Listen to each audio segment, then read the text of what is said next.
one person from a well area had reached back out to me. And they said that they were gonna look more into the wells that I was talking about and if there was testing happening at them currently. And then they never got back to me. I have like reached back out like every week or so, like every few days I try to reach back out and I've not gotten anything. So nobody from ITEM has responded. I also did get someone from the wetlands from EPA, and I discussed Killbuck Creek wetlands with them and how like it's open to the public and like people fish there and it's in a Superfund site, and so technically all this should be closed to the public. Like nobody should be able to go like back on the trails back there, like to contribute to contamination. And she also said she would look into it and would get back to me, and I've not gotten anything since. So that's all.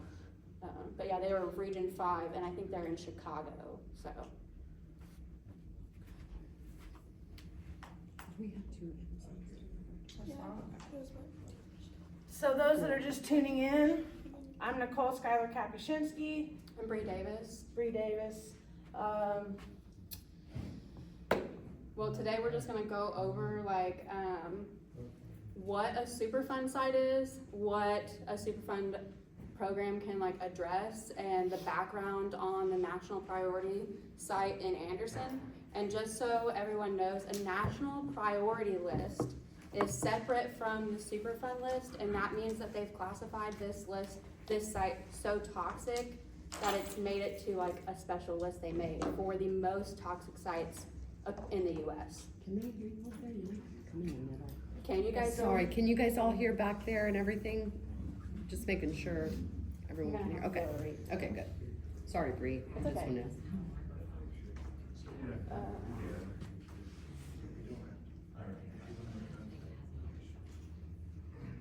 Okay, so I don't know where you guys saw our flyers at, but if you're here to see the EPA, the ones that just walked in, that canceled, and that's what we were just kind of talking about, as some of you were trickling in.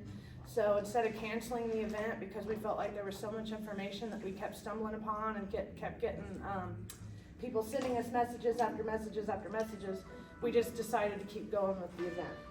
So, I swear. And also the EPA did reschedule a meeting. They just recently did it. They said it still has to go through some steps of confirmation. So I'm not going to like speak for them tonight, but I wanted to let everybody that showed up tonight know. Let me pull it up so I make sure I give you the right date.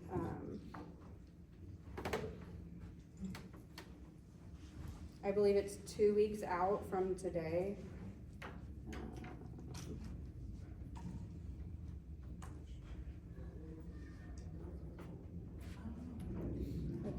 Are you with the library? No. Okay, I just saw you walk in with the other guy, so I was like, hey, do you know how to work this? I was gonna work my sound, bro. How do I get the sound? No, I'm with Lee Filter. No, I see your shirt, so. Nicole, they'll send somebody up if you need them. You may go get somebody? Or you wanna go get somebody? That's a lot of steps, You- man. That's it's a lot okay. of steps. I'm out of shape. Okay. There isn't. You need assistance I with. saw that right after we hit the floor up here. It might Because work Bree's by the like, time are we you on get the back up third here, floor? And I but we're said, well, I needing don't know, sound. but if we're going any farther, I'm hitting the elevator. Went mushroom hunting today. We've I already got my did it once. exercise Is in. that someone looking for information? I was like, man, For us? I didn't. Who had- Okay, so the meeting Oh, with you the did. EPA Yeah, that's is what I gonna be wanted. rescheduled for May Yeah, 6th, I'm looking. Tuesday, Yeah. in the same room, the Delaware room, 5:30 to 7 p.m. They told me that they will only, so like originally when they were supposed to come tonight, they were supposed to take like questionnaires or have people fill out questionnaires to do individual interviews in the future. And they told me that that's not what they will be doing at this meeting, that they rescheduled. They will only be going over what a Superfund site is, the background of a Superfund site, and what the Superfund program can address. So, and they said that they would be inviting some of the local officials. I'm not sure who that includes, but that is what they said, so. And we invited everybody and their mama, so people can't say they didn't get an invite. Every single, city official from city council to county council to our state reps has been notified, our mayor has been notified. The only person that has responded, like from our local government, is Tiffany Harless on city council. So she said that I think she said that she was not gonna be able to make the meeting, but she was interested in watching it after we live stream it. So she was interested in at least hearing it, and she gave me like a very lengthy response, so I do appreciate her response, but nobody else has said anything. I contacted Senator Mike Gaskell. Did he give a response? I tried, that's the one that was at the Alexandria meeting, right? Oh, yeah, I tried to speak to him for 2 hours at like an Alexandria meeting, but like I didn't wanna like take away from their cause, and I like waited 2 hours after meeting, and he just like did not speak. He just turned to talk to somebody else, so I eventually left, but I was going to invite them. We do allow public comment too, by the way. Yeah, yeah, so if anybody wants to ask a question at any time, feel free to. We don't shut everybody up. We're not like the Queen of Hearts. Where did the one go from? What is it? Who said that back there? Where's Catherine? She texted and said, I'll have to be running out of the meeting, but. I think she was. Okay. 5:24 is about 10 minutes out, so Catherine should be here any second. Just so you know.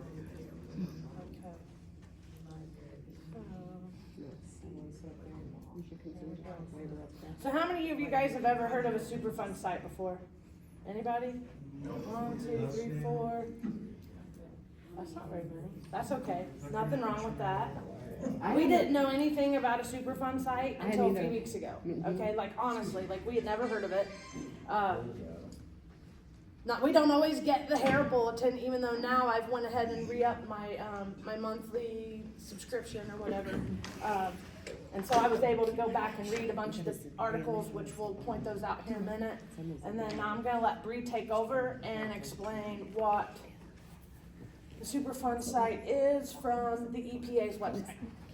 So there you go, Bree. So I'm just gonna read from the websites, because a lot of people's concerns are like where my sources are coming from, and everything that I've researched has mainly came from their direct website or like a branch of their websites, and then like stuff from IDEM. So what is a Superfund site? As it says, it's thousands of contaminated sites exist nationally due to hazardous waste being dumped, left out in the open, or otherwise improperly managed. These sites include manufacturing facilities, processing plants, landfills, and mining sites. In the late 1970s, toxic waste dumps such as the Love Canal, which is Niagara Falls, and Valley of Drums received national attention when the public learned about the risks to human health and the environment posed by contaminated sites. In response, the Congress established Comprehensive Environmental Response, Compensation, and Liability Act. We also like refer to that as CERCLA a lot in like my post, and like when we talk about like what a Superfund program is and like CERCLA laws. CERCLA is informally called a Superfund. It allows the EPA to clean up contaminated sites. It also forces the parties responsible for the contamination to either perform cleanups or reimburse the government for EPA-led cleanup work. When there is no viable responsible party, the Superfund gives EPA the funds and authority to clean up contaminated sites. So I just want to note on that, Federal funding. that the EPA did say, I asked them, and they said that they have 0 potential sources for the Broadway and Grand contamination site. Like as in they have no idea, they have no list for any idea who could be contributing to the source. Upon looking at their documents, they have like 5 to 10 listed, and then we actually gained access to a letter from Kyle Pierce, and there is 113 potential sources. So despite that not being available on the EPA website, we do have that to show you guys tonight. Where'd Nicole go? Door. You mean grab her or? Kinda. I don't know where all those are. So they all know where they're at.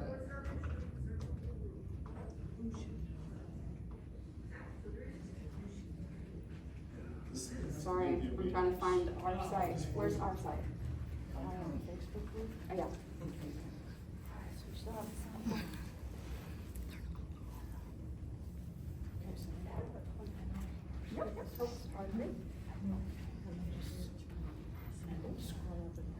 So where's the video? I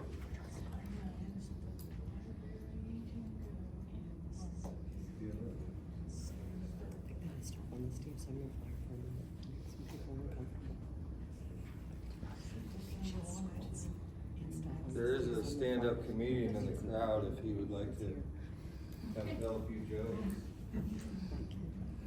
While we wait.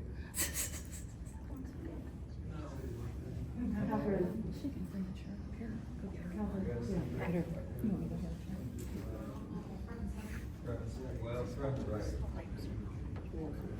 Should I go set by Rebecca? Yep, the volume mixer. Oh, I minimized it. Was in the setting. Yep. Yep, it should be.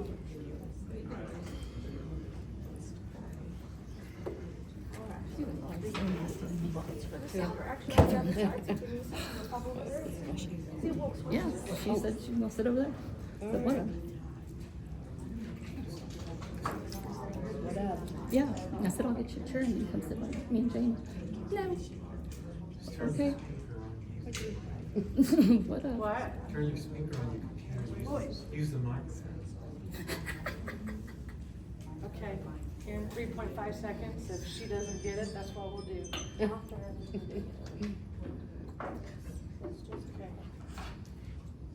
Thanks, Ron. I'll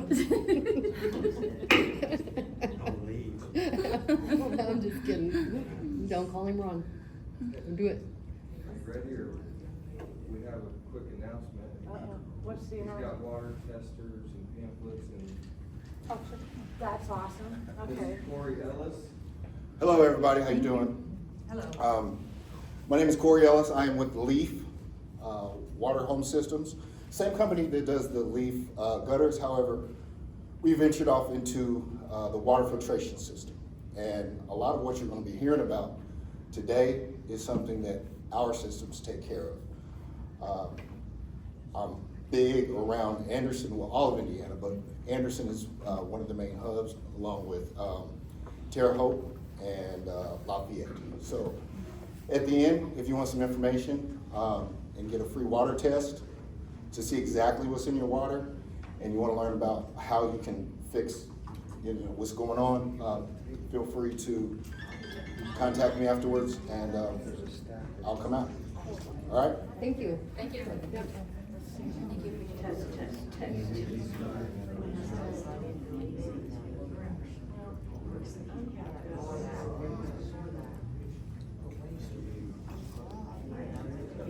Okay, so if you weren't here when we were explaining how this got started, this young woman here in this TikTok video, her name is Kate Justice.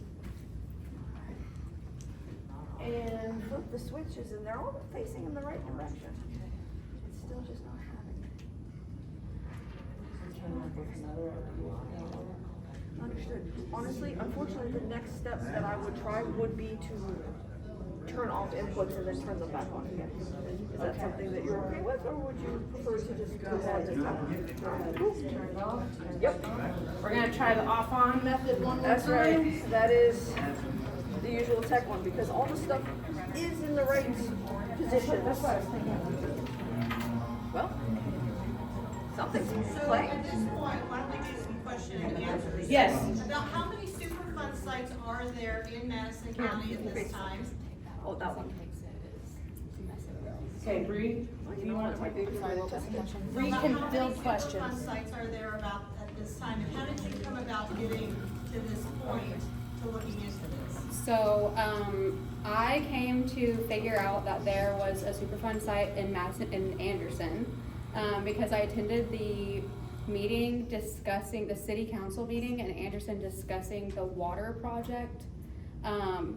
And they were talking about wells and how they were like 50 to 70 years past their lifespan. There was like PFAS contamination in the water, despite what the reports say for the last 2 years.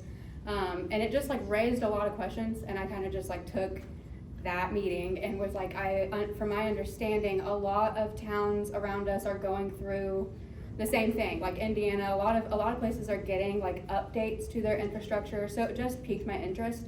And like with going down that rabbit hole, a few months later, I came across like what is a Superfund site on TikTok from an influencer that lives in Pittsfield, Massachusetts, and she actually lives in the world's biggest national priority site. There they have like PCB levels in people's blood 4 times higher than the national average. With the things that are popping up at our site, like VOCs, they come through your home in like a gas form, and they had to do like vapor intrusion studies and install like air scrubbing stuff into these people's homes. And it like really concerned me. So I was like, well, maybe, what if I live near one, you know? So I looked it up, and I looked up where I live, and I live in Madison County, but I don't live in Anderson. And there's 2 near me, but they're not like active, which active doesn't necessarily mean that they're not still concerning. That just means that they're not being supervised currently by EPA. They're probably like being supervised by like state level or like local level. And at one point they had made it to the Superfund list. So I started looking at Anderson because the water rate meeting that I went to and all the concerns that they had with their PFAS. And I was like, there's no way if the wells are 50 to 70 years past their lifespan that they didn't know that the PFAS were above the levels. So until just now. So I started looking into it further, and I found that Anderson has a national priority list site, which again is what they classify as one of the most toxic sites in the US. And just to add to that, this site has only been scored on the groundwater contamination levels, like so the groundwater plumes. And these sites are normally scored on air quality, soil quality, and surface water quality, along with the groundwater. So it only took into consideration the groundwater contamination, and it made it to this list of the most toxic sites in the US. So that immediately like raised red flags for me. And then I went to look for Anderson in totality, and there is 22 Superfund sites just in Anderson alone. In Madison County, there is 42. And then there is one that used to be a national priority list site that was taken off the NPL site and now is being overseen by IDEM. And that is about 1 mile away from the national priority list site that we know about, and that is ALAC Services 233 Sycamore Street. It's not anywhere on the EPA website, but there is. It's in the archives. A lady here today, she's been bringing attention to that for years in Anderson about the ALAC site, and she's even been like in the Herald Bulletin. She has printed archives of that site actually being a national priority list site. So in my assumption, which I'm not like fully, because not everything is publicly available to us right now, and it's kind of hard for people from IDEM to get back in touch with me, is my understanding is we don't have just one national priority list site in Anderson, we have 2. So that's just how I came across the national priority site and the Superfund sites in Madison County, and like it just kind of like I looked into it further because everyone has like discolored water, or they have like stinky water, or like in Anderson it smells bad, like in certain places near the water treatment plant. So it just made me want to look into it further because like I live in Madison County as well, and if that's the heart of the county, like I know it's going to reach to the outskirts of where our government is, like where like that's supposed to be like where everything should be taken care of, you know what I mean? Like in my assumption, that's what I would think, and so I would think that it's going to reach me eventually. So that's why I started digging further, and then when I posted about it, a bunch of people started asking questions, and so that's why we are here tonight. So what's the biggest area in Anderson that's the Superfund site that's of most concern right now? So I would say the national priority list site and Which is? Broadway and Grand Corridor, but that site is just listed at Broadway and Grand. There are actually 3 plumes of contamination that make up that site, and they are in 3 different locations in our aquifer. And what's being built over by there that could cause even more problems? The jail is within the vicinity of the Superfund site, the national priority list site, and the EPA did say that. When I called the EPA, the communicator was not aware of it, but she said the engineer on the case might have been aware on it, but I hadn't spoken to her at that point yet, and I never asked her that question. So they said that it wasn't a concern unless they were demolishing, but they were going to look into it anyways. So anything like being demolished or, like again, like these areas should be closed off to the public. And we Like, know that there you has should been not be able to demolition. fish there. Should be signs up that say like, do not eat the fish. Like there's examples on the EPA website that you can go to and refer to for like other sites that they've put up, like around the walking trails, Killbuck wetlands. If you look it up on Google, like it's advertised that you can go and like play with your dog in the wetlands and like bring your kids there and fish in the creek, and it's on the national priority site. So I just feel like the EPA has been made aware that it's completely open to the public, and so I thought that that would maybe like have them have more urgency, but maybe we will see what they will do after their meeting, so. So I have a question. Yeah. So if the well is still being used there at that site, where does that water get treated somewhere? And so who is consuming the water that is coming from? the Okay, so originally there's a hazardous ranking document, and it's 90 pages long. And in that, it explains that there are 8 wells that pull from our aquifer, and they all get sent to the Wheeler treatment plant, which has been added to the Superfund site like as well. And then it is dispersed to the residents. So everybody in Anderson basically might be getting that. 50,000 residents. They say in the document that between the 3 wells that I think it was 3 or 4. I think We it would was have to pull 3 the document up. for I think it's 16,000. 3 wells or 4 wells that are, I thought I it think was it's 4 3 wells. wells. 3 or 4 wells that are actually they considered contaminated, but it's all pulling from the aquifer. So it's like, who knows what the other ones are, and then they all get sent to the treatment plant, and then they all are supposed to go, they have air strippers installed, and they installed those in 1999. And in 2004, the air strippers are supposed to scrub out the VOCs, and they're supposed to put it into like a gas chamber, and then it goes into a carbon filter and then back into our atmosphere at extremely low levels. Well, in 1999, that's when they were installed, and in 2004, IDEM reported that our finished drinking water had VOCs and vinyl chloride in it. So just 5 years after what was supposed to scrub these contaminants out was installed, they were failing at their job. Yeah, but the air strippers does not take PCBs out of the water. Which I do not know if PCBs were listed, but in the document, it says for the finished drinking water, they only put that VOCs and vinyl chloride is in the finished drinking water. Now, all these other contaminants, can you pull up the map with the plumes? That's what I'm working Okay. on. I just have to, I don't Okay, remember what so page she'll it's pull on. up a map with the plumes, and in each triangle, it shows what contaminants are concerned. But those were not necessarily, it wasn't documented that those were found in the finished water. It was only documented that VOCs and vinyl chloride was. So I don't know if PCBs were ever found in the finished water, but it's not documented on here. Hard to find. Right. Hard to find. And I City don't think they water necessarily, is hard to find. Yes. I've overviewed the water reports, and I don't remember seeing a section for This one you were PCBs. talking about right here? Yes, That map? so all these are like PCE, TCA, like all these are abbreviations for different contaminants that were popping up at each well.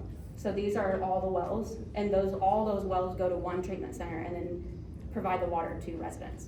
So at first they said it was just the residents from the 3 wells, which was like 13,000, which that document was from 2018. So obviously population has grown, and at that time it was like just a little under 50,000 residents total being served from the Wheeler treatment plant.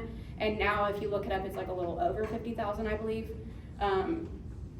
So that was gonna be a question to the EPA or to IDEM, for me, is if it's all getting sent to the same place, I'm sure it's all being contaminated. I understand going to the same place, but what is the maintenance schedule that have been set up since you're feeding 3 wells on the air strippers?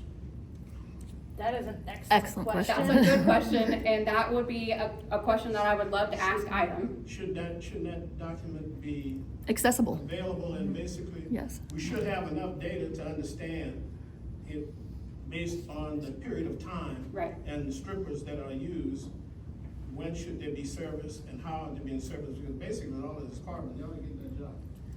Well, see, that's not a question that I've thought about yet, and so, this is exactly like what we're, like, so we can all brainstorm together because, Capacity, yeah, capacity. so, So did they? are you saying each one of these triangles is a well that is feeding the city water system? Yes, so, well, so these are the wells, it'll tell you like Rainy 5.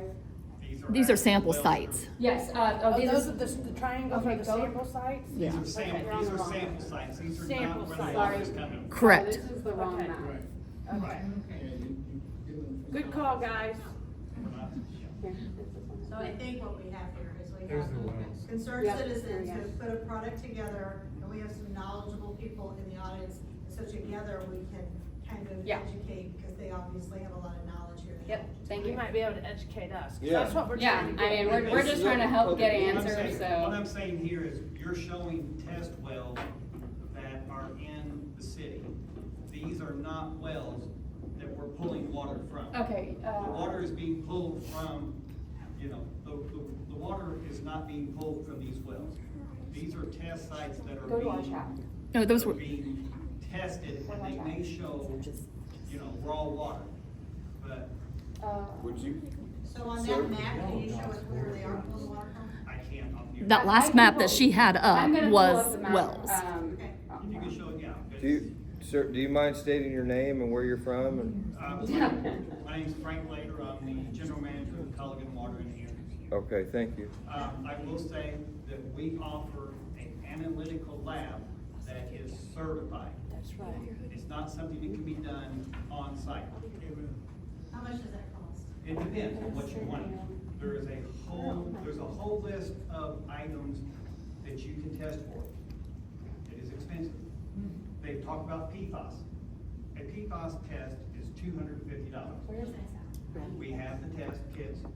They take 10 days from the time we pull it to the time we get it back. At that point, it's going to tell us what's in your water and how it can be treated.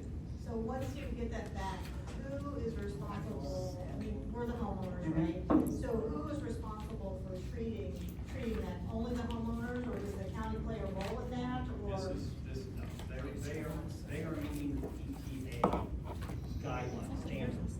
So I guess what I'm just trying to say is, I'm not trying to, but I think that what, you know, raw water and what's coming out of the faucet is two totally different things. Yes, I personally have a reverse osmosis system that cleans up the water before it. Just between me and you? Reverse osmosis cost? It depends, if you know, we can start out at Messenger. $1,300 if you wanna buy it. If you wanna purchase one, $1,300, they go all the way up to, $2,600 if you wanna get the top of the line, that has kind of connectivity. So if somebody was wanting to like just test their water, you know, what is like the basic that people would test their water and the least expensive? Because cost is always, you know, I know the state offers some testing anywhere from $20 on up to $800 It depends on what you're wanting to test for. I mean, there's so many different contaminants, there's so many, you know, people are talking about PCB, they're talking about PFAS. PFAS, normally, everybody is, if you use a Teflon coated nonstick paint, there is PFAS coming off, that's made with PFAS. Right, and the movie Dark Waters Right. portrays all this, that we Right. really had some problems. If you live beside a military base that had an Air Force, PFAS was used in the fire suppression. Military bases where high levels of PFAS. So I know that, you know, there, I don't know if anybody's read the book, Tom's River. Have you heard of Tom's River? Where I think it was on the East Coast or somewhere this took place.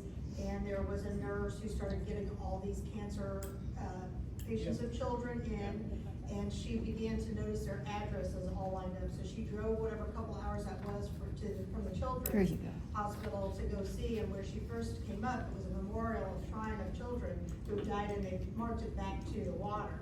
And I think that's probably where some of this concern has evolved from, but I think a lot of people just don't know where to get started, and that's where you guys come in with that help. Yeah, well, like I said,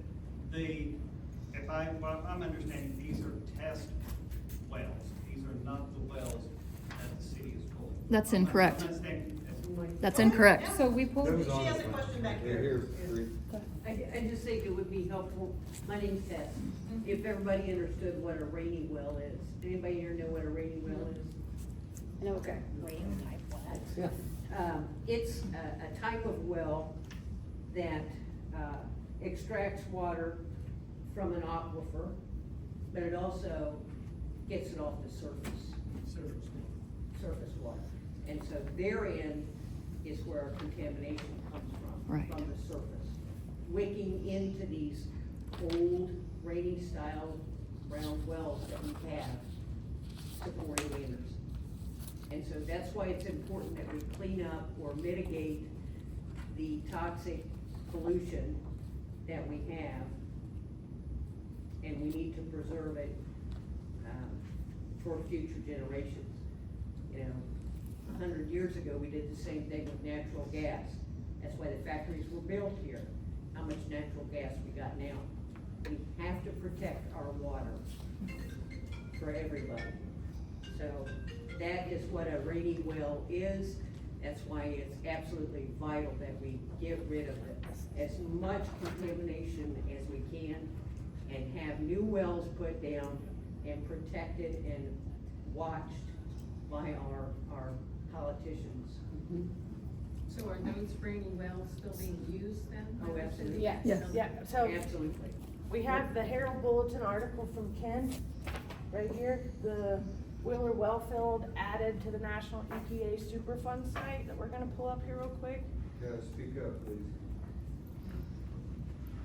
We're gonna pull up Ken's, article from September 11th, 2018, and it calls these wells the rainy, or the Wheeler Wellfield.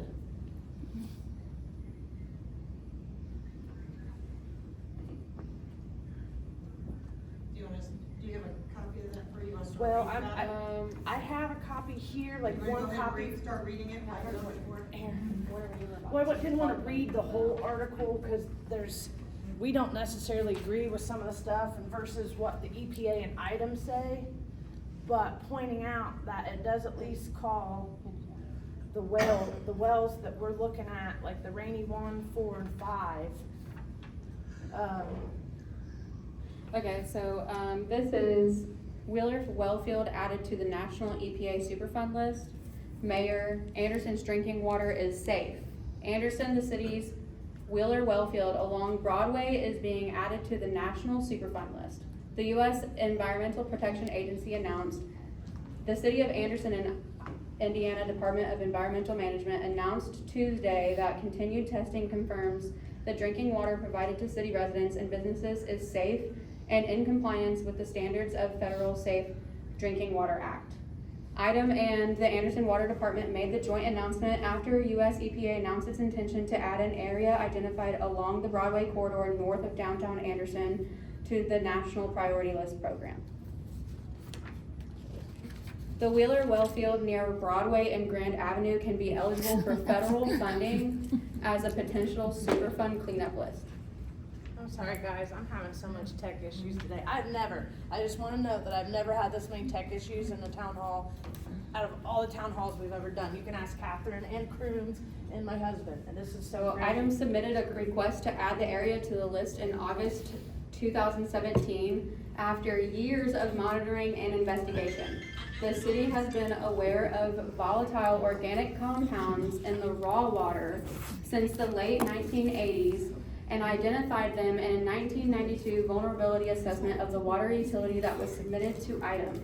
Neil McKee, superintendent of the water department, said in January, air stripper technology was installed at the Wheeler treatment plant in 2000 to remove VOCs from the raw water. Just to know, ITEM's document says it was installed in 1999, not 2000. The city tests the drinking water for VOCs on a quarterly basis. Laboratory analysis can detect contaminants at very low levels. He said there have been no violations of VOCs in finished drinking water in Anderson. The air strippers have been effectively removing VOCs from the raw water for 17 years. And I'll pull up the document that contradicts that statement after this.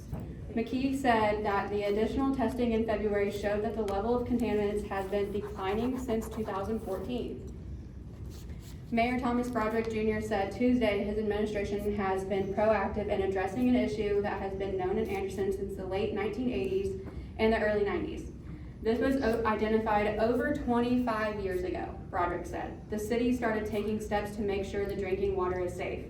Traces were detected in the water coming from the wells in 2013, and ITEM requested it be placed on the national list to obtain additional funding. Our concern is that people will overreact, Broderick said. We have addressed it. ITEM is seeking additional funding for continued testing, and EPA will determine where the Wheeler well field will be placed on the national priority list, he said. Despite 25 years of research, ITEM has not been able to determine the source. Broderick said part of why they want to do is determine the source and go back and try to get funding from the company involved. Broderick said the city intends to remove the wells as a source of city water and is researching possible well sites in the southwest area of the community. It probably could result in the construction of a new water plant, he said. The listing of the Broadway corridor on the national list will allow access to federal funds to determine the origin of the volatile organic compounds, to assist in any needed remediation, and to seek funding from entities that may have been the cause of the contamination, while also looking for possible funding for potential remediation. Commissioner Bruno Piggott said earlier this year that residents can be confident the city's water meets all state and federal standards.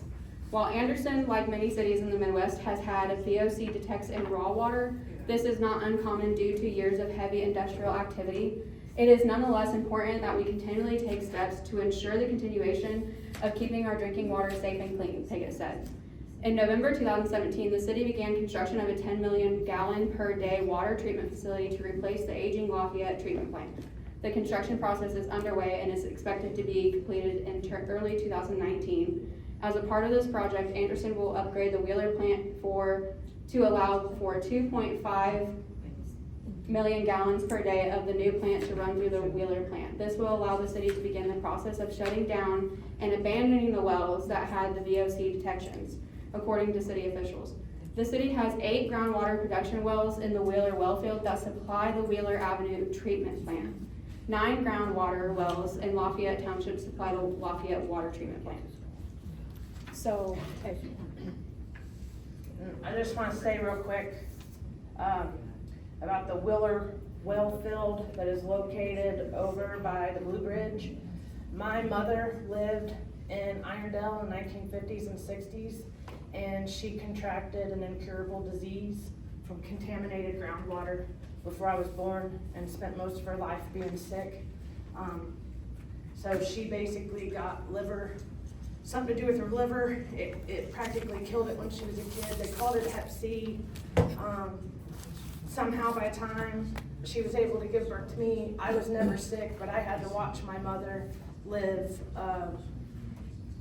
at a decreased life capacity because she was constantly sick. She was constantly having to have liver stuff done. In the end, it was her liver that wound up killing her, and she wound up getting liver cancer, and she died November 1st of last year. And I was forced to watch that. So when it comes to red flag after red flag after red flag, we can't say that we have the answers. Like, we really don't. We're just trying to show you the information that we found. We're trying to share all the links that we found. And I personally didn't know until this, like the plume number 4 and 5 by Grand, I didn't know the one by Frisch's was even a well that we had ever used before. So it's like my mind is just like, yeah. And my mom, it was a half-mile away from the Wheeler plant, so it's like this red flag. It's like, okay, so how long has this really been going on? So the event that got us really kind of, oh my God, there's something going on with our water, is the city council meeting from 2023. And this is a short little clip, and I'm gonna try to get this sound. If it works, it works. If it don't, I'm just gonna show you guys before you leave how to get all these videos so you can do this on your own time and see all the links and pull them up and just kind of read through what's there and see if you can comprehend it. We'll have other meetings in the future where we will pull in some professionals that can explain the actual chemicals, because we're not scientists. She's a concerned mom. I'm a concerned child, mother, not grandmother yet, but I'm concerned about our future in the water. And if we lose access to clean, good water, then what is our future? So, with that, I'm gonna try to see if we can get us some sound. And of course, I don't know how to work your phone. No, it's not. And you don't have volume on yours. Did you try the mic thing that he said, whatever that? What do you mean? Oh, It's not even coming out. is that what it is? Oh, okay, gotcha.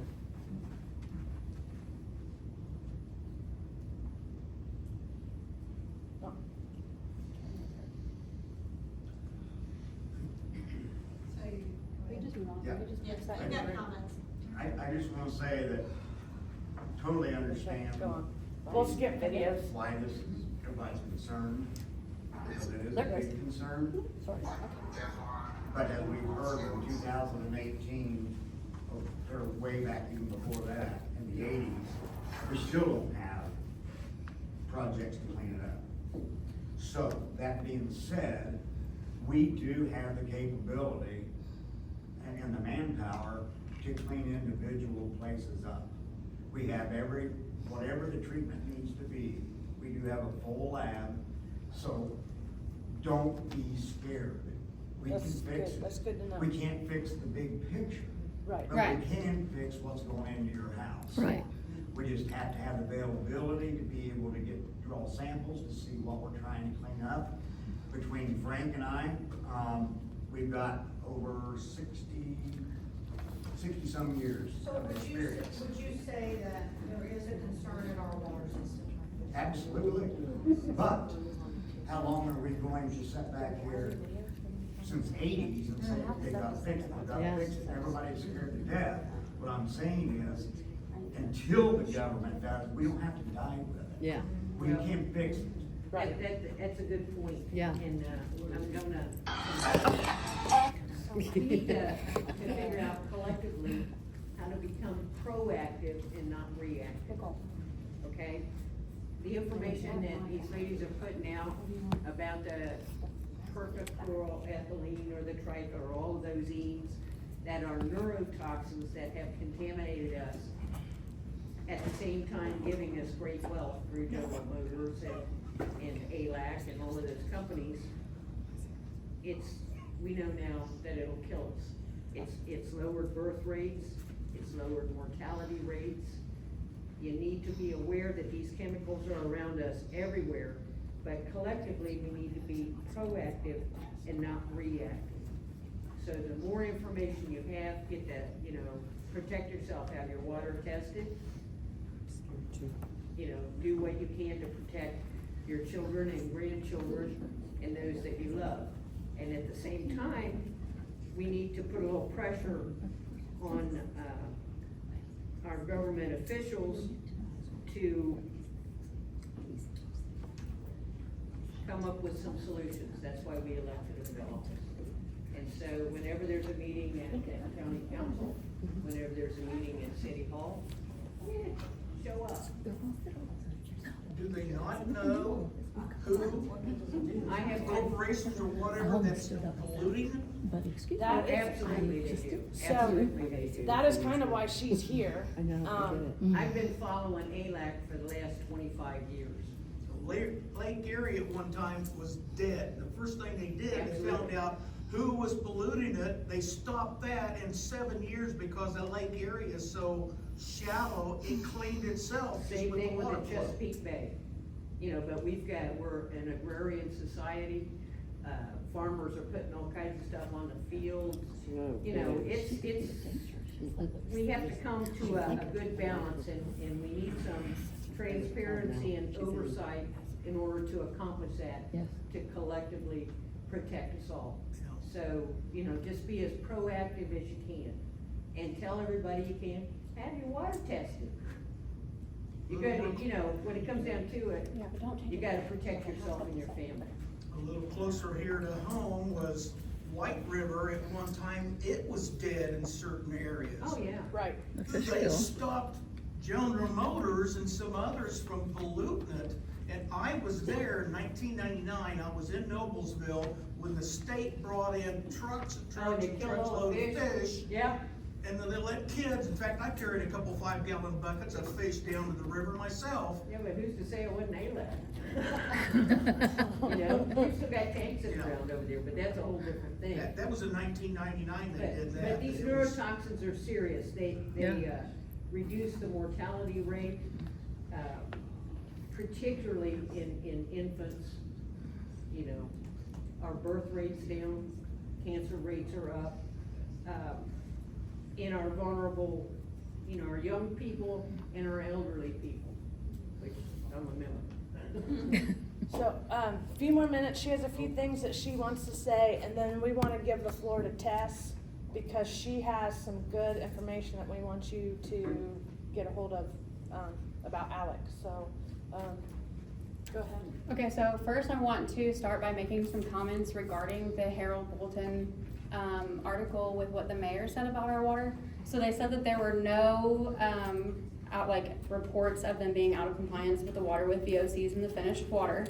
And here it says, in the unfinished water, they detected VOCs in 1988 and 1992, which is what they said in the article, but they did not add that in the finished water, it was coming back positive in 2004, 2005, 2006, 2010, and 2011 with VOCs and vinyl chloride in the finished drinking water. That means after it got treated. So, and that's being sent, like mixed in at the treatment plant and sent to 50,000 residents. So, Which is a carcinogen, everybody, Right. just to let you know. and then I wanted to show,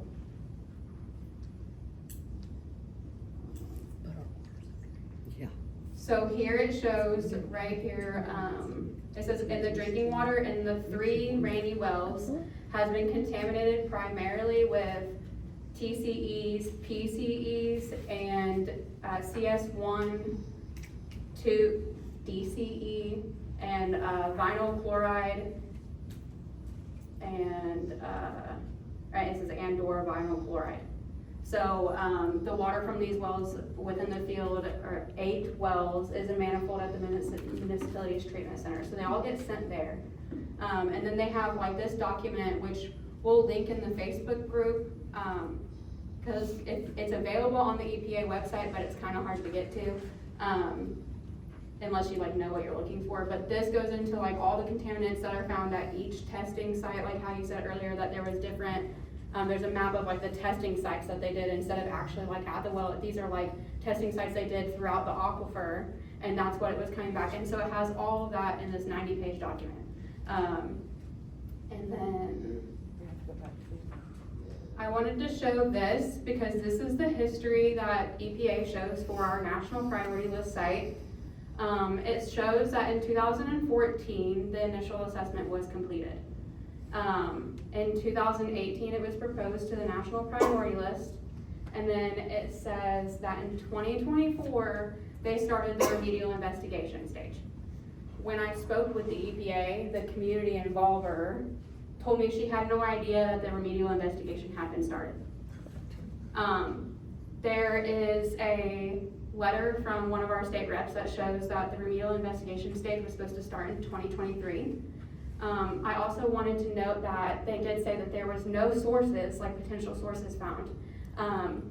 And if they found it, then they could come back for more funding. So I just want to touch base on two things, is even if they don't find a source, for a national priority list, there is funding available, no matter what, because it's one of the most toxic sites in the US. This is, where's our messages at?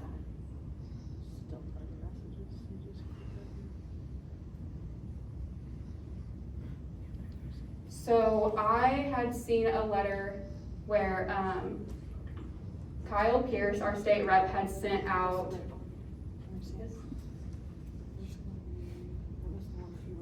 Oh, I just sent it to you.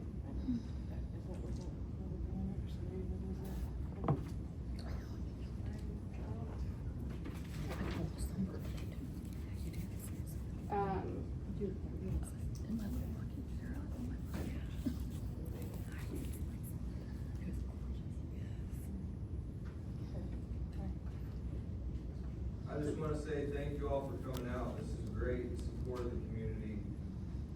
Yes, thank you. For being here. And thank you for doing what you're doing. Okay, so initially, another website we found, Let's go to this one first.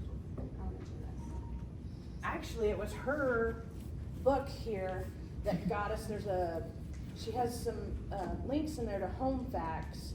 And when we Googled, or when we typed in the information in home facts, it popped up like 13 sites that could be potential contamination sites.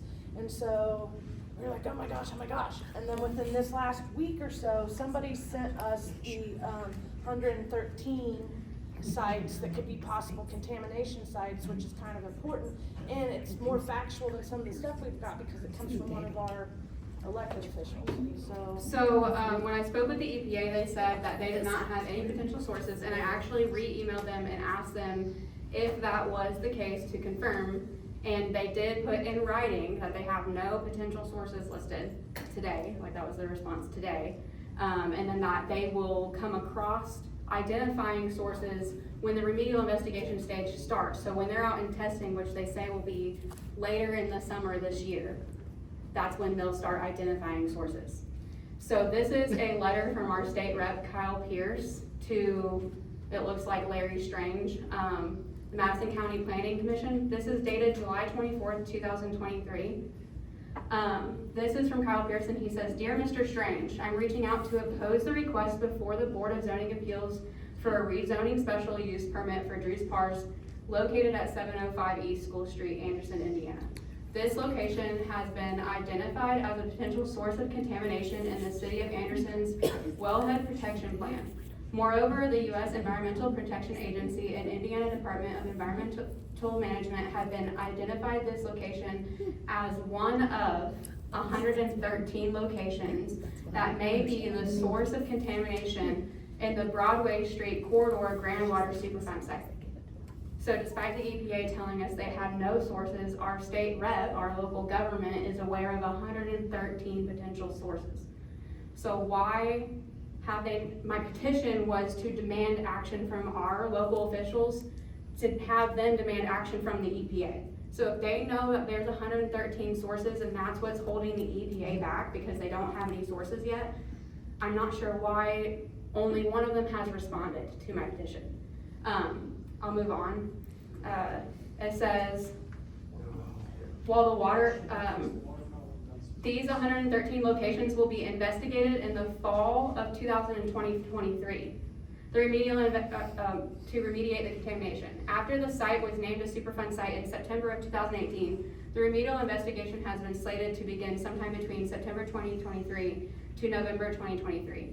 If successful, the sources of the contamination will be identified and corrective measures taken. While the water at Broadway Street Corridor Groundwater Superfund site is treated and the latest data available showcases Anderson's water supply is in compliance with the state and national water quality standards, it remains vital to identify and remedy the contamination found in untreated water. Therefore, I am suggesting that all zoning and special requests for all 113 locations to be placed under heightened scrutiny until the remedial investigation is completed.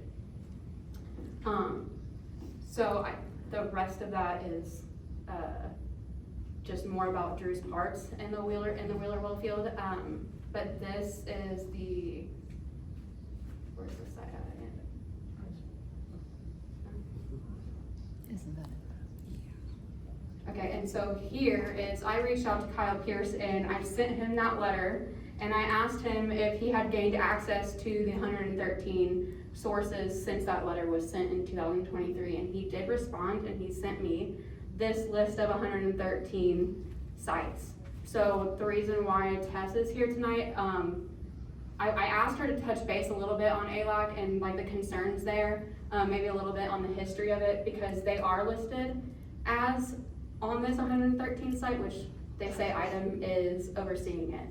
But I do understand that I think it was just up for rezoning, or somebody was trying to rezone it again, which again, that letter from Kyle Pierce said that all of these sites should be placed under heightened scrutiny with what is done to them until the contamination is cleaned up and taken care of. So we can get a copy of this and we'll also add it to the group. So anybody that is gonna attend the EPA meeting, when they mention that they have no potential sources, you can ask them about this 113 list and see what they say about that. I have not gotten the chance to ask them that yet because I was just sent this like a day ago. Okay, so, does anybody know what ALEC is when we refer to ALEC? Any of you old timers? ALAC. ALAC. Oh, ALAC. look, I don't even get it right, so. It's not Alec, it's not a man. Yeah, is that Alexandria? It's not Alexandria. Yeah, Okay. like Alexander? Us So old timers I'm gonna know how to pull say up- it. Right. I'm gonna pull up Google Maps for everybody, so we get you. She's too young. Yep. You call me Sam too young. Yeah. I see how it is. We said us old timers know how to say it. Right? Yeah. Oh, okay. Alec is like Alexander Pine or I Alec. know. Right. Yeah. Yeah. ALAC, okay, Yeah. ALAC, Our okay. work truck's an old ALAC Is truck. that how you say it, Tess? ALAC? Oh. Is it really? Okay. Box truck. So, this is kind of funny, some of you weren't here when we were telling the stories, we're just gonna do a little short snippet. I helped. Somehow, we released stuff on Facebook, I'm not sure, a lot of our information went viral in like 24 to 48 hours, it was really cool watching it happen. And Tess somehow stumbled across the information. It's on Rebecca's page. Okay, Rebecca's page over here, Miss Rebecca. So, she drives all the way out to LaPel to give Bree that book right there, which totally blew our mind because it took away a lot of our research steps. Like, that totally helped us to be like, boom, boom, boom, we had answers after answers. So, I I have, quickly figured out that ALAC is somehow connected to our MPL site, so, Because it was an MPL site. right. right, and this one's not gonna give me And the it's on good 113 clarity. list for the sources. Once again, Anderson Lawners and Cleaners, Thank you. okay, so this is the aerial view of it. down by Riverbend Park. At the, and the bus station terminal is right here, that yellow part, the school bus. So this was flooded last week, or the week before last, when we had all that big rain. It's in the FEMA flood. Yeah, And they like- and so, Flood, tell us about flooding. and flooding disperses the contaminants. So that was our concern, if nobody's watching this particular site. But here's the other kicker, when we went doing our research, there's somebody living on this site. With a camper, with a bus. They Sold it on tax sale. sold it on tax sale, that's why she fought so hard in January, February, she was supposed to try and get them to stop, right? It's still going, I'm not sure what it's going. Well, I mean, but, yeah. definitely. Alright, so this is intro into Tess, so she can share some of her information that she has worked really hard to get together. So, do you want the mic? Do you want No, the- I don't think I need it. I don't think I need it. I'll show you my little book. My little book. Little book. My little book. It's hard from little. Long story short, ALAC was an industrial. Mike, we're gonna bring you the mic, cause ALAC was an industrial cleaner for all of General Motors plants. Oh, this is in the red one. So, you know, they drilled a well for their contaminated water from the cleaning service into the bedrock. You should talk into the mic. Anyway, it's, their injection well was into the bedrock. And from what I can ascertain is that we have an aquifer above the glacial plain and below the glacial plain, and it's separated by bedrock. Well, if you penetrate that bedrock and you inject TCEs and all of those things down into the bedrock, it's gonna get to the really clean water. And, this practice was done for years. It was a dry cleaner since 1933. The point being is we have got to, as a community, become more proactive. We've got to understand what is happening to our natural resources. And so this was a brainstorming meeting, and I am just curious, does anybody have any suggestions? What would be the best thing we could do to protect our natural resources? The same thing Scotland's done and 20 other countries, ban Monsanto. Well, all of these chemicals are now outlawed. You know, you can't have carbon tat underneath your kitchen sink to clean that spot on the couch. I got a solution. I got a real good solution. Cecil Stroud, 512 Marine Drive. Okay. This has been going on since the 1980s, and they played kick the can. Oh, yeah. I posted something last night on Facebook about it. There's an establishment, there's a study done on it. We have junkyards sitting over aquifers. Absolutely. Letting engine stuff drain into it, everything drain into it.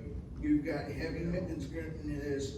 We've also got they tore down a plant that built lead batteries off of 3rd and 4th and Jackson, Prime Battery. Oh, yeah. All they did was level the ground, seed it, and go right over it. Yep. I know this because I'm retired Army. They spill something in the ground. First thing you're doing, you're digging dirt and you're taking contaminated dirt out of the soil. Right. If they want to do what's right, what we need to do is we need to get these ground sites around Anderson cleaned up, and we need to do something about mitigating this, because all they've done since the 1980s is kick the can down the road. Back in the 70s and 80s, they didn't care. No, it was, Even bigger containers. for whatever reason, we really have a big mess to clean up. You know, I have to wonder, Noblesville, Fishers, those communities are booming. They are booming. Anderson needs us to get involved to save us. In many areas. You know, so junkyards, you know, if you're on the website and, put that information out there. You know, if you see like, You should have records of abatements. oh yeah, You should have records of abatements, and from those records of abatements, we can map it. Well, Kilbeck Map it out Wetlands was where they created are, on a where it's junkyard. located. maybe we Explain could As you give, said, you What have to. abatements are? Second in Delaware. Down there's the first big one that's been down there 60 years. There's one they took out, but they really didn't do a job of soil removal, was Rangeline Auto Parts. Another one is still active, is Ridge Road. You know, you gotta ask you, we got that. You know, We also have another aquifer sitting up around School Street, Kilbuck, in that area over there by the lakes where the Old Cook Block area is. Before Drew's Parts moved in there and started dumping everything, you had Abex Materials, which was a heavy metal foundry, and was doing stuff. And like I said, this was the 70s. They didn't care. Back then, they didn't care about the environment. So we Pay need- somebody money to look the other way. we definitely need a place that has, Those abatement records ought to be available, because you have to get them. Right. Not only that, industry, basically the equipment containers. And those areas were identified because of what they did, they buried those containers. right, They buried those containers, and those containers will not last forever because of the type of plastic that they use. well, should we have a place in the city where we could just call up, or a person that could be It should be in the responsible? records of the city. It's very hard to find. How do I get out of it without You leaving know, the chat? They've got to exist, but it's hard Does to find. anyone know where, General Motors left money to help clean up for their dumps? I'm not aware of. Ask Mr. Washington, right there, Mr. Washington. Yeah, there is funds that General Motors made available to clean up. Millions. Yeah, and. Where is the money? Yeah. Yeah. And where, I can tell you, but basically, one of the sites, I mean, Plant 7, Plant 3, yeah, those sites. But they wouldn't, in fact, they wouldn't let them tear it down because they had lawsuits. There's Brown properties. Yeah, they had lawsuits. They need to be taken out, and I've asked the surveyor, Ken Kaczynski, about that, what's gonna be done about that. Right. And, it looks like, you know, it's General Motors property, because General Motors had the property. This really bad thing is about this. We're really good at the community is really good about identifying a problem. Yep. Seeing it, and saying something about it. Yeah. What's really bad is you have city government officials that are really bad about pivoting and pointing and looking the other way. City and county. Well, we had City a, and county. we had a And clip people forget about it. of the video of our director of our water utility department. I asked him, because I said something about them ignoring the issue for 20 years, because they said it's been an issue for 20 years. And he said it's not been 20 years. If you want to go back and if you want to blame somebody, you're going to have to go back 40 years. Oh, or more. That was their answer to me, was that if I want to blame somebody, I have to go back 40 years. They didn't offer anything. So to add is that this document is a revised document for our national priority site, and in here I noticed that this paragraph was really interesting to me. It says a review of Anderson telephone books for the years 1959, 1975, 1981, and 1985 revealed 40 dry cleaners and 46 auto body repair paint businesses within a 2-mile radius of the Rainy Wellfield Center. A review of item records show that within a 1-mile radius of the Rainy Wellfield Center, there are 11 registered underground storage tanks, 10 leaking underground storage tanks, 2 old petroleum spills, and 2 hazardous waste generators, and 1 state cleanup site. So when I reached out to the EPA and they agreed to come to this meeting today, and then they worked with me to schedule it, and then they canceled it, I was kind of blown away, because in our discussion, she said that last year they put an ad in the Herald Bulletin, and they did individual interviews here at the library, and only 2 people showed up. And that's why they haven't done anything to try to come back out and find the potential sources, because they haven't had anybody. I guess nobody has been calling and asking questions. I'm not really sure, but in that site history that I showed you guys, it's been 10 years since anything has been done regarding the site. And IDEM has testing results only available back to 2018. So anything past 2018, there is no public documents available for if our finished treated water is coming back contaminated or not. So we're left, the EPA says we're left to determine to fall back on our annual reports or our reports from the city, which our director is on video, our water director is on video saying that despite what our reports say, our PFAS are above action levels, which PFAS are a totally different subject than VOCs and vinyl chloride.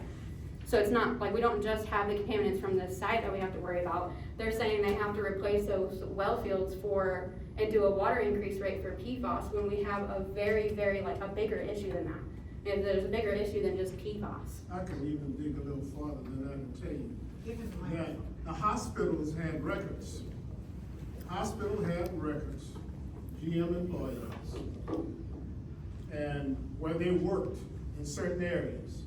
And those people had cancer and got sick because the air wasn't scrubbed correctly, and so on. And when that air goes up and you don't scrub it, Right. it comes back down. And then like you said about the maintenance for the air scrubbers is like, how do we know that they're effectively working? How do we know that the stuff in it was ever even filtering it enough down before it was spitting it back into our atmosphere. And then that would lead me to the question of, why are they not out here testing our air quality and our surface, and our soil quality? Everywhere we deal with plastics, Exactly. everywhere, and basically you'll find them on the west side. Right. Right now. And we have all those. We need to make sure that there's testing programs and it's published what they found. Right, but apparently other sites are prioritizing ours, and they rescheduled their meetings. So I hope that everybody will show up to the meeting 2 weeks from now and raise your concerns to the EPA. Maybe try to push them for action in a sped up process on the cleanup. What's the date and time of that? May 6th, 5:30 to 7. It's a Tuesday at the Delaware Room here. So same room. Yeah. I thought they were supposed to be here today. They were, but they canceled. I was ready. Yeah, exactly. We were banking on them coming, and they.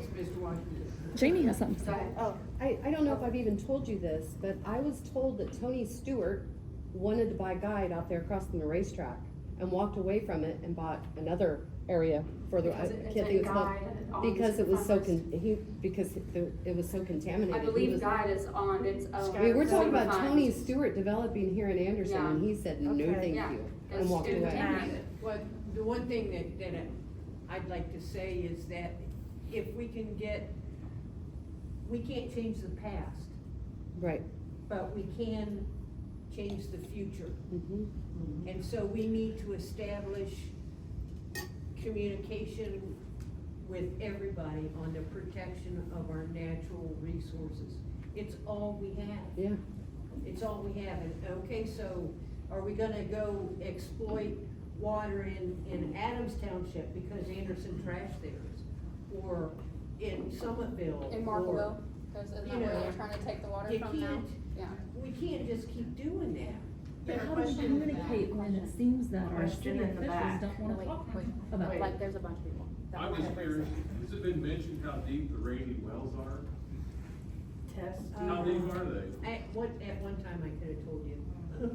I can't, you know, I slept. Let's since write that then. down. I know you mentioned there's surface water wells, I know they're Well, not right on the surface, They're, but are they truly surface water wells? If they are, that How means deep is a they're rainy fairly well? shallow. no, I don't believe that that's correct.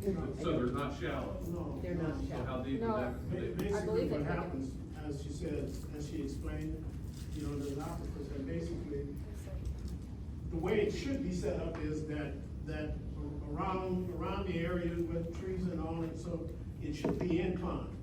And you capture snow, you capture rain, Right. and so on, and what it does, it feeds those aquifers. Right. Yeah, whatever's in the trees. And basically, if you look, actually, when they go to test, they go to the trees and they look at the leaves and say, let's see what kind of chemicals we find. And that's what Rainy they- well that's is what 80 they to look 90 at. feet deep.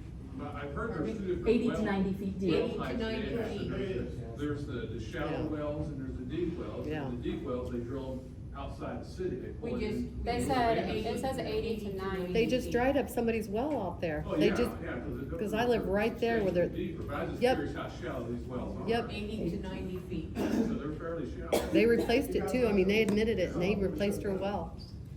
Yeah. Okay, we had another question over here. Let's wait. Well, I just wanted to say that, so Anderson has a really, really big problem. They're not doing a good job on fixing it. Now they want to drill, now they want to. Okay, Anderson has a really big problem, and they're not doing a very good job of fixing it. Now they want to drill a well by Meyer, and they want to, so that is in, the southern part of Madison County where I live. They have told me that Anderson has expanded their water territory. And I asked one of the, I can't remember if it was, I think it was a city council person. And, I asked her about this, and she said, oh, that's nothing for you to worry about. And she said, and then I was told that if your home well dries up, there's no recourse. All you can do is drill another well at possibly $20,000 or more. Yeah. So, obviously, everybody out there seems to be against this. I've not talked to anybody who is for it. Yeah. So everybody is very concerned and they don't want this to happen to our area.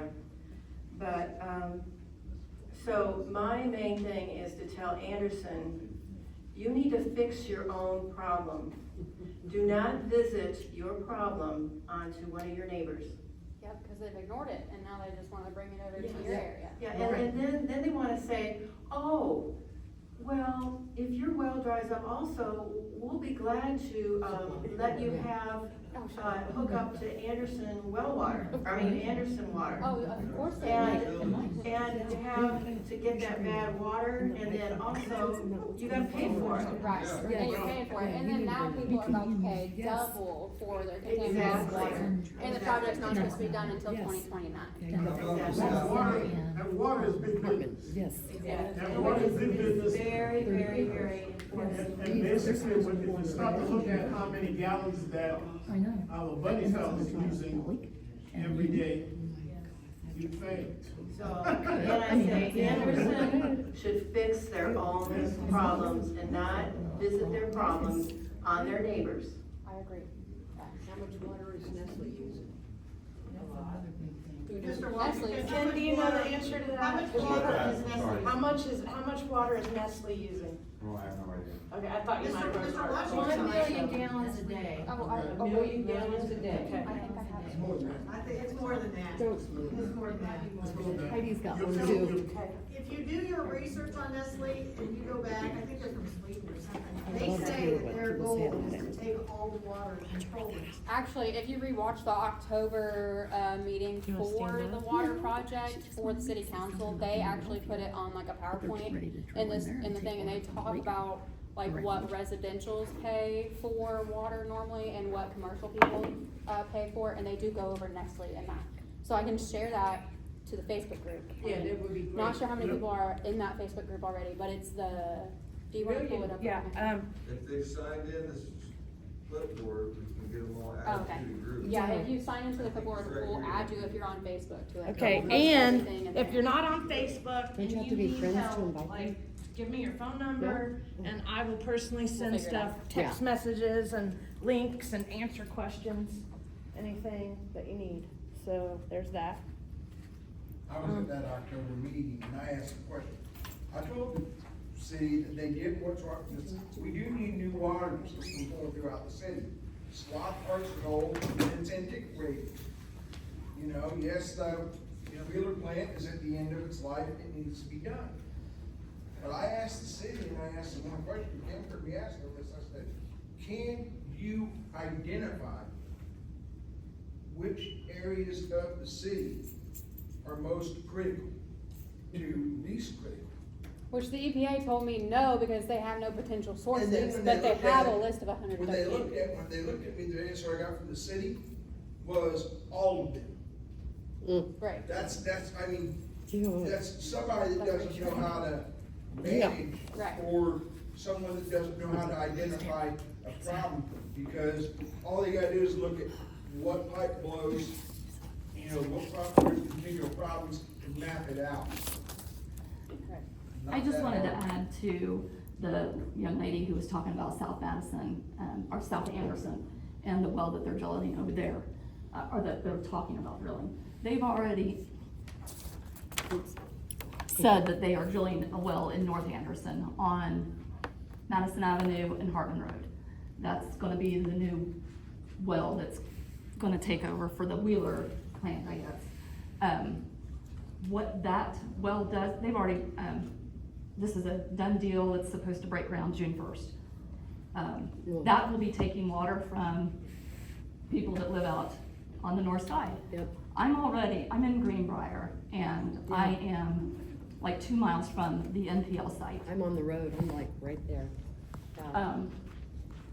This well field is within 2 miles, 2.5 miles of NPL site. should they be breaking ground on that? I mean, it sounds like they shouldn't. The EPA says that we shouldn't be getting in the ground with these NPL sites. Is that true? I don't know, you know, I'm just a Who's giving person. the permits? I mean, Yeah. somebody's good giving question. permits for this stuff to be built, and. Yeah, but on all the these EPA wasn't sites, aware of it. From the EPA. So- side, so that's- right in, they have to do phase one and You would phase think. two. Because it's an NPL site, the EPA should be monitoring any demolition or anything being added to in these areas, and they didn't even know that the They didn't jail even was being know, built. yeah, they didn't even know. So like, if they were to know, they would. I don't know, is it a violation?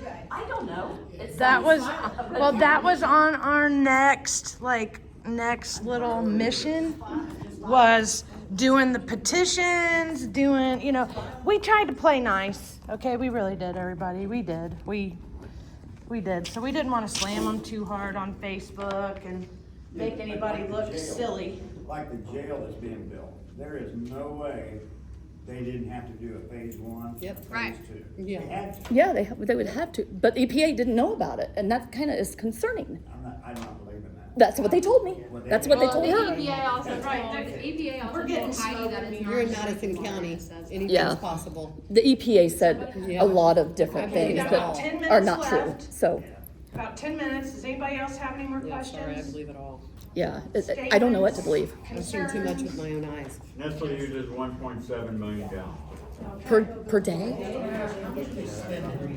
How much is who spending?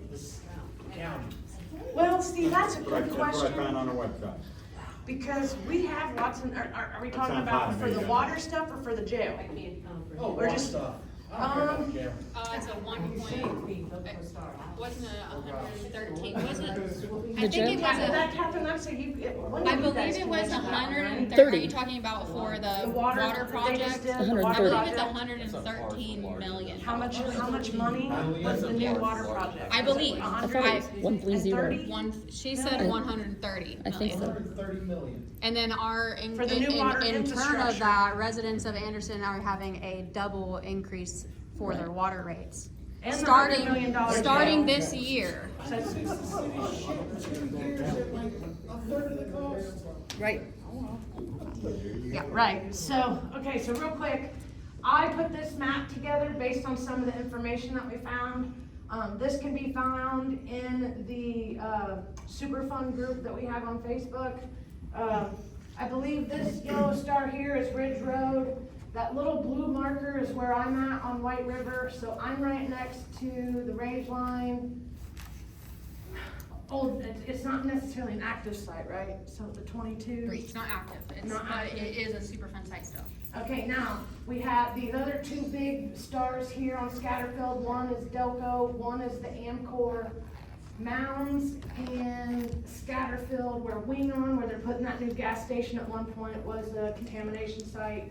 Drew's Auto Parts has moved into that little star, kind of close to the blue. That is where the old GW Pierce used to be.